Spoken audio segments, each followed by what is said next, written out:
Lutfur Rahman sir, আমাদের স্পষ্ট মনে আছে সেদিন অপদস্থ করে আপনাকে সেই সিনেট ভবন থেকে বের করে দেওয়া হয়েছিল।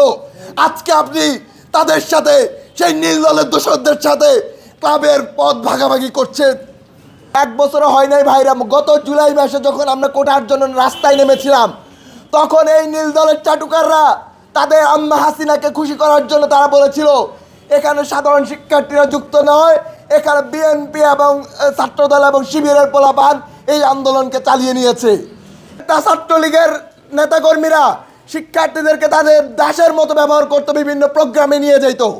এই যে বিভিন্ন দৃশ্য, এই দৃশ্য শুধুমাত্র হলে নয়, ডিপার্টমেন্টে ছাত্রলীগের নেতারা ক্লাস না করে তাদের রেজাল্টে ভালো থাকতো। কিভাবে থাকতো? এই নীল দলের শিক্ষকরা তাদেরকে বিভিন্ন ধরনের সুযোগ সুবিধা দিত। সেই নীল দলের শিক্ষকরাই যখন আমাদের উপর হামলা করা হলো, তখন সেখানে তারা কোনো রাস্তায় নেমে আসেনি, বরং তারা মেট্রো রেল কেন পুড়াইছে, ঢাকা বিশ্ববিদ্যালয় হলগুলোতে কেন ছাত্রলীগের নেতাদেরকে বের করে দেওয়া হয়েছে, তাদেরকে কেন ঢাকা বিশ্ববিদ্যালয়ের সম্পদের কিছু ক্ষয়ক্ষতি হয়েছে, সেগুলো তার প্রতিবাদ জানিয়েছে।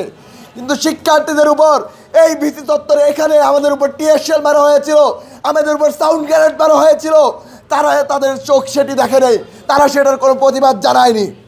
আমরা দেখতে পেয়েছি গত সেশনে যখন মাকসুদ কামাল প্রশাসন যখন ছিল, তখন যে সিনেট ভবনে প্রস্তাব উত্থাপন করা হয়েছিল যে গণরুম এবং গেস্ট রুম বাতিল করার জন্য, তখন আখতারুজ্জামান বলেছিল যে গণরুম এবং গেস্ট রুমের অস্তিত্ব বলে ঢাকা বিশ্ববিদ্যালয় নেই।